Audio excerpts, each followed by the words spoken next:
Yang perlu kami sampaikan pada pagi hari ini adalah terkait dengan firman Allah Subhanahu wa taala.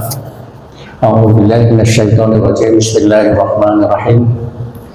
Allahul ladzi khalaqakum min dhafin tsumma ja'ala min ba'di dhafin quwwah tsumma ja'ala min ba'di quwwatin dhafan wa shaybah yakhluqu ma yasha wa huwal alimul qadir. Yang artinya Allah Subhanahu wa taala menciptakan kalian semua dari kondisi yang lemah. Kemudian menjadikan dari kondisi lemah itu menjadi kuat. Kemudian Allah menjadikan setelah kekuatan itu akan lemah kembali, akan tua renta, wasyaibah dan beruban. Allah Subhanahu wa taala menciptakan apa yang Ia kehendaki dan Dia Maha mengetahui lagi Maha kuasa. Firman Allah Subhanahu wa taala ini kami sampaikan kepada kita semua bahwa itulah siklus dari kehidupan manusia. Kita semua diciptakan Allah Subhanahu wa taala, kondisi kita pertama muncul di muka bumi ini dalam keadaan lemah, yaitu ketika kita menjadi bayi. Bisanya hanya menangis dan menatap sesuatu yang ia juga belum paham apa yang saya lihat. Ia belum mengerti apa yang saya dengar. Dari kondisi seperti itu, Allah Subhanahu wa taala menjadikan secara bertahap menjadi kuat. Asalnya berbaring, hanya terlentang, ia bisa duduk, kemudian ia bisa merangkak, ia bisa berdiri, dan ia sudah mulai merespon apa yang ia dengar, apa yang ia lihat. Makanya bayi ketika umur sekitar 10 bulan, itu ketika menatap sesuatu dia sudah mulai paham apa yang saya tatap ini, apa yang saya dengar. Makanya anjurannya ketika memiliki bayi yang masih kecil seperti itu, alangkah indahnya manakala sejak kecil kita sudah perkenalkan nama Allah. Sering kita sebut nama Allah di depan anak-anak kita, di depan cucu kita, di depan anak-anak yang masih belum bisa berbuat apa-apa.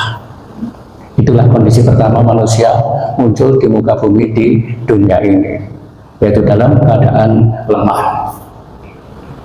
Kemudian dari kondisi lemah itu Allah menjadikan ia kuat. Kalau semula ia hanya bisa melihat dan menatap, mendengar apa yang ada di sekitarnya, ia sudah mulai belajar ke tempat lain, ia sudah mulai belajar menuntut ilmu, menguasai apa yang ia lihat, apa yang saya lihat itu, apa yang saya dengar itu, dan apa yang saya rasakan itu, ia sudah mulai belajar. Dan alhamdulillah bahwa di masjid kita Al-Hidayah ini pelajaran-pelajaran mulai dari anak-anak kecil kita itu sudah mulai ditampung untuk diadakan pendidikan di tempat kita,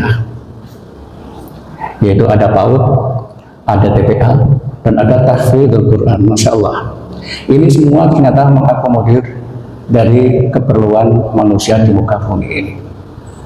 Terakhir saya melepas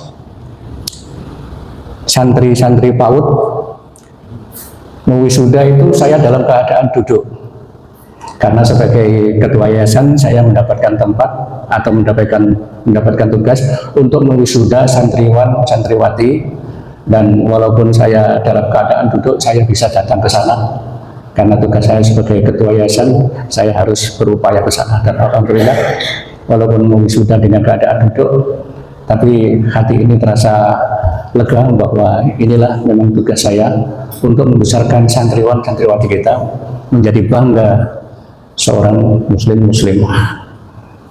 Alhamdulillah, jadi semuanya itu bisa terjalan. Demikian pula untuk PPA dan tahfidznya. Ketika saya ketemu dengan santriwan santriwati di sini, selalu saya tanyakan, sudah hafal juz berapa? Ada yang bilang saya sudah juz 29, Masya Allah, alhamdulillah.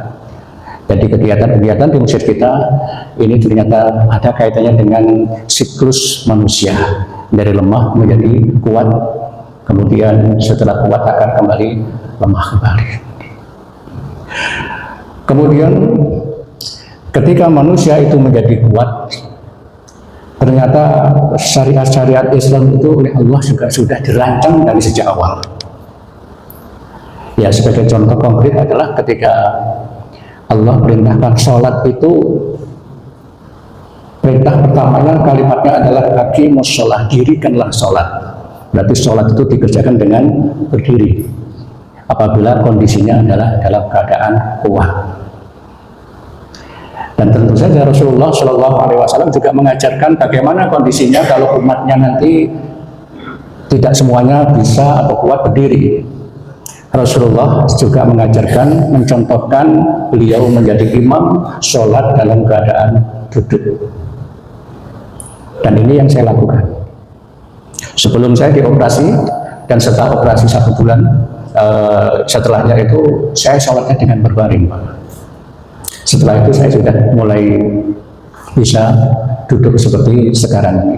Jalan sudah bisa, akan tapi keseimbangan yang masih belum stabil, sehingga belum bisa mengendarai kendaraan. Dan alhamdulillah ada salah satu jamaah kita yang terbuka hatinya menawarkan, Pak, kalau ke masjid telepon saya, nanti saya jemput. Ya, alhamdulillah, ini Allah semua yang menggerakkan ini. Saya nggak pernah minta, tapi beliau sendiri yang menawarkan diri, minta saya siap untuk dijemput. Dan alhamdulillah saya sudah 3 kali sholat Jumat di masjid kita. Sebelumnya hati saya ketika jam 12 mendengarkan khutbah dari sini menangis. Masya Allah, kapan saya bisa berkumpul dengan jamaah di Masjid Al-Hidayah. Alhamdulillah semuanya sudah terlaksana. Dan sholat dengan duduk ini ternyata banyak sekali orang-orang yang melakukannya sesuai dengan apa yang dilakukan oleh Rasulullah Shallallahu Alaihi Wasallam. Ketika imamnya dalam keadaan duduk ketika menjadi sholat, ini ada 2 macam. Yang pertama, makmum atau jamaahnya diperintahkan untuk mengikuti sholat berjamaah dengan kondisi duduk. Jadi imamnya duduk, makmumnya juga ikut duduk di belakangnya. Kemudian posisi yang kedua, imamnya dalam keadaan duduk, tapi di sampingnya ada mubalik. Mubalik itu adalah pencampai peragaan sholat yang sedang dilakukan. Mubalik yang pertama adalah Abu Bakar As-Siddiq. Ketika beliau mewakili Rasulullah Shallallahu Alaihi Wasallam menjadi imam di masjid, ternyata Rasulullah Shallallahu Alaihi Wasallam datang dan mempersilahkan Rasulullah yang menjadi imam. Waktu itu Abu Bakar akan mundur ke belakang, dilarang. Artinya bahwa engkau tetap berada di situ, sholat dengan berdiri. Jadi posisi yang kedua dalam sholat berjamaah itu imam yang duduk, tapi di sampingnya itu ada mubalik. Ada mubalik yaitu penyampai ketika imamnya ruku. Jadi yang memperagakan ruku adalah Abu Bakar, diikuti oleh jamaah yang lain. Nah, ini kondisi yang sekarang ini saya katakan sesuai dengan apa yang pernah dicontohkan oleh Rasulullah SAW. Masya Allah, begitu sempurnanya dinul Islam, agama Islam yang kita anut selama ini, bahwa bagaimanapun caranya dengan kondisi yang ada, ternyata beribadah kepada Allah Subhanahu wa Ta'ala ini nggak ada putus-putusnya. Sholatlah engkau sebelum disolatkan. Ya, itu yang pernah kami sampaikan ini. Hadirin sekalian yang dirahmati Allah, terkait dengan kondisi manusia yang pertama kali ia dijadikan sebagai orang yang lemah, itu dikatakan sebagai mubayyiz. Mumayyiz itu artinya adalah orang-orang yang sudah mulai mengerti, yaitu anak-anak kita, santriwan santriwati kita, umurnya sekitar 7 sampai 12 tahun atau terserah dari kondisi keadaan, mereka belum terikat dengan yang namanya syariat Islam. Mereka belum wajib untuk mendirikan sholat, tapi karena dia sudah mengerti, sudah paham tentang keadaan, usia-usia seperti itu sudah mulai diajarkan.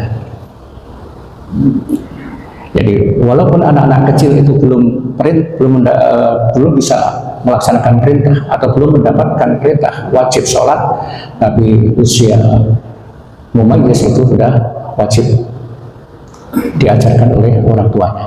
Sehingga ketika kita sholat, biasanya waktu maghrib dan isya itu banyak anak-anak kita yang pergi ke tempat ini, yaitu tugas kita adalah mengarahkan. Walaupun mereka belum mendapatkan kewajiban sholat, tapi sudah mulai kita perkenalkan dengan apa itu namanya sholat. Setelah itu dia menjadi orang-orang yang mukallaf. Mukallaf itu artinya adalah orang-orang yang sudah mampu untuk mendirikan perintah-perintah Allah. Ya, seperti kita semua, ini adalah sebagai orang mukallaf, orang yang mampu. Bermula diawali tanda-tandanya bahwa mukallaf itu diawali dengan kondisi fisik yang balik, yaitu sudah mulai mengeluarkan sperma. Itu biasanya mulai atau melalui mimpi. Nah, kalau sudah seperti itu berarti dia sudah mulai balik dan sudah mulai dikatakan pula mukallaf, sudah mulai wajib mendapatkan perintah-perintah Allah, diantaranya adalah mendirikan sholat. Dan alhamdulillah cara-cara seperti ini, kondisi seperti ini sudah dilakukan di tempat kita ini. Hadirin sekalian yang dirahmati Allah, selanjutnya yang hal ini tidak dipahami oleh kebanyakan orang, yaitu terkait dengan masalah umur itu sendiri. Rasulullah Shallallahu Alaihi Wasallam pernah ditanya oleh salah satu sahabatnya, wahai Rasulullah, manusia yang bagaimana yang terbaik? Rasulullah Shallallahu Alaihi Wasallam menyatakan, khairun nasi man tawala umruh wa hasuna amaluh. Sebaik-baik manusia adalah orang yang umurnya panjang dan baik amal perbuatannya. Ini yang dikatakan sebagai manusia dewasa, umurnya panjang dan melakukan suatu kebaikan, itulah orang-orang yang terbaik. Artinya apa? Menghiasi hari-harinya, masa tuanya, masa rentanya dengan menjalankan ibadah. Selanjutnya wasyarrun nasi man tala umruh wa sa'a amaluh. Dan seburuk-buruk manusia adalah orang yang umurnya panjang akan tapi buruk amal perbuatannya. Hal ini terkait dengan apa yang kaitannya dengan siklus manusia tadi. Maunya manusia itu umurnya panjang, sehingga ada tradisi yang itu tentu saja bukan tradisinya umat Islam. Ketika berulang tahun, itu yang dieluk-elukan adalah panjang umurnya, tapi tidak disertai dengan ketaatan, tidak disertai dengan menjalankan syariat-syariat Allah. Jadi kalau umurnya panjang tapi tidak diikuti dengan perbuatan-perbuatan baik, maka sesuai dengan hadis Rasulullah tadi, orang tersebut dikatakan sebagai orang yang sya'a, orang yang jelek. Umur itu sebenarnya hanya sebatas hitungan jumlah yang menjelaskan terkait dengan masa hidup kita. Itulah umur. Jadi hanya berupa hitungan saja. Umurmu berapa? 50. Umurmu berapa? 65 dan sebagainya. Itulah umur. Dan itu ternyata tidak menjadi pertanyaan kubur. Tidak menjadi pertanyaan kubur. Sehingga bagi kita yang terbaik terkait dengan masalah umur ini adalah minta umur yang barokah. Barokah itu artinya adalah nilai tambah. Jadi umurnya panjang tapi ketaatannya juga lebih mantap. berarti umurnya panjang, ibadahnya bagus, itulah yang dikatakan orang yang baik menurut Rasulullah Shallallahu Alaihi Wasallam. Jadi umur itu sekali lagi saya katakan itu hanya bilangan angka saja, tidak ada kaitannya dengan apa-apa. Umur panjang ketaatannya lebih, tidak otomatis seperti itu. Ketaatan itu terkait dengan latihan dan kebiasaan dari kecil, kemudian dibiasakan setiap harinya dengan menjalankan secara istiqomah. Hadirin sekalian yang dirahmati Allah, terkait dengan masalah umur seperti ini, itu bisa disaksikan, bisa diwujudkan ketika kita pergi ke rumah sakit. Di rumah sakit itu, Masya Allah, sesuai dengan sabda Rasulullah tadi, kondisi manusia itu tidak stabil seluruhnya akan dalam keadaan sehat. Ternyata ada yang masih muda tapi sudah sakit, sehingga ketika ke rumah sakit di sana namanya pengen berjalan, di sana untuk kursi roda itu berebutan. Bantuan untuk berjalan menggunakan kursi roda di sana itu rebutan. Karena apa? Ya karena memang dia tidak bisa mandiri berjalan, memerlukan bantuan. Makanya alhamdulillah yang saya sendiri jalannya agak kesulitan, tapi ada dari masjid ini menyediakan wheelchair seperti itu, sehingga saya setiap hari bisa berlatih untuk berjalan menggunakan alat tersebut. Terima kasih kepada jamaah yang menginfakkan wheelchair ini. Ya insya Allah nanti kalau saya sudah sembuh, ini saya tinggal di masjid sini, biar dipakai oleh jamaah kita yang mungkin ya, katakan mungkin akan senasib seperti saya, bisa menggunakan wheelchair. Maksud saya sarankan, nanti kalau masjid kita itu sudah jadi, masjid kita itu sudah tidak memikirkan tentang proyeknya lagi, perlu diadakan yang namanya ruang apa itu namanya sosial kemanusiaan. Ya dulu pernah saya sampaikan bahwa alangkah indahnya ketika di masjid kita nanti kalau ada tanah yang memungkinkan disediakan untuk ruang duka. Di sana disiapkan alat-alat pembantu kesehatan seperti kursi roda, wheelchair. Di sana disediakan pula memandikan jenazah. Karena apa? Saya sering mendapatkan curhat dari orang-orang yang mendapatkan musibah kematian. Dia mengatakan terpaksa Pak, jenazah dimandikan di rumah sakit karena memang di rumah saya dalam keadaan yang sempit. Ya memang realitanya ketika ada orang meninggal di sekitar kita ini, ya dimandikan di tempat apa yang cukup ditutupi dengan kain sekitarnya. Alangkah indahnya manakala masjid kita itu memiliki ruang perawatan jenazah. Jadi siapapun warga kita ini yang meninggal dunia itu bisa dimandikan di tempat kita, kemudian dikafankan dan langsung disolatkan di masjid ini. Artinya ia ketika itu rajin ke masjid, rajin beribadah di masjid, tapi ketika beliau wafat, dia juga sudah diberangkatkan, dirawat dari masjid. Masya Allah, ini baru rencana yang dulu pernah kami sampaikan kepada panitia pembangunan. Ya, tapi ini hanya rencana. Kalau memungkinkan itu alangkah indahnya manakala kita memiliki tempat-tempat seperti itu. Jadi ketika ada jamaah yang sakit meminjam kursi seperti ini, dipersilahkan. Ketika wafat atau meninggal dunia dimandikan di tempat ini, dan insya Allah tenaganya sudah siap. Hadirin sekalian yang dirahmati Allah, yang terakhir yang perlu kami sampaikan di sini adalah terkait dengan masalah upaya perawatan keimanan kita terkait dengan siklus kehidupan manusia dari lemah menjadi kuat, berangsur akan menjadi lemah kembali. Karena tugas kita ini kita berasal dari Allah, hidup untuk Allah, kembali insya Allah akan menghadap Allah Subhanahu Wa Taala. Di tempat kita ini sudah disediakan apa itu namanya semua fasilitas mulai dari kecil sampai tua.